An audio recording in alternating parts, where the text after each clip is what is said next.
Welcome to Africa Insight. This week we talk about the legacy of Kenyan opposition stalwart Raila Odinga, who passed away at the age of 80 on Wednesday, October 14th. So Jervin, please tell us more. Yes, Louw. So Kenya's formidable opposition stalwart suffered a cardiac arrest while at an Ayurvedic eye hospital in India.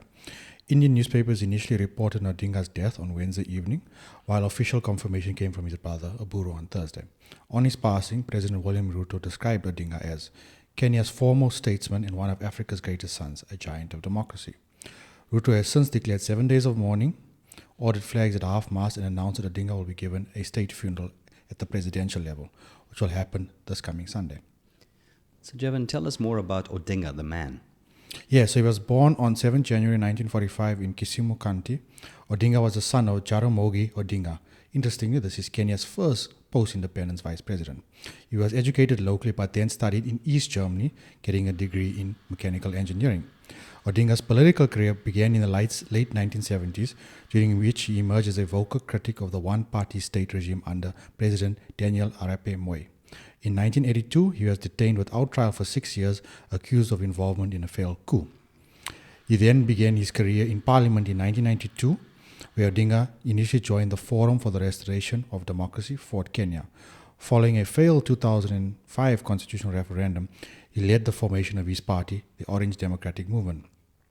Odinga contested 5 presidencies beginning in 1997 and his last in 2022.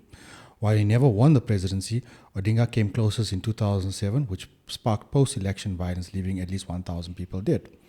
Following that election, a power-sharing deal was reached with Odinga serving as Prime Minister from 2008 to 2013 in President Mwai Kibaki's coalition government. Odinga's 2017 election challenge under the National Supreme Alliance culminated in the historic handshake with President Uhuru Kenyatta a year later, a landmark moment symbolizing national reconciliation. In 2022, he ran again against Ruto, losing by less than 2%, and then became the leader of opposition in government. So that's quite a resume. But what legacy does he leave behind for Kenyans? Yeah, so lots of outpouring on social media. And the one thing I think it leaves is a major void in Kenyan politics, especially opposition. Although Ruto's government had co-opted him, a move that angered many of his supporters, there were rumors that he was planning to break away from government just before the 2027 elections. While Odinga never captured the presidency, Louw, his impact on Kenyan democratic evolution is profound. His lifelong struggle for multiparty democracy made him a national symbol of resilience and a principled opposition. His historic handshakes with Kenyatta and Ruto stood as powerful gestures of reconciliation that helped strengthen Kenya's democracy.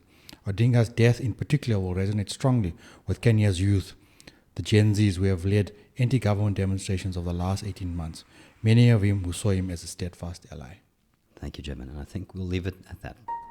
Thank you for joining Africa Insight this week. If you'd like more information on our products or services, please visit our website or socials.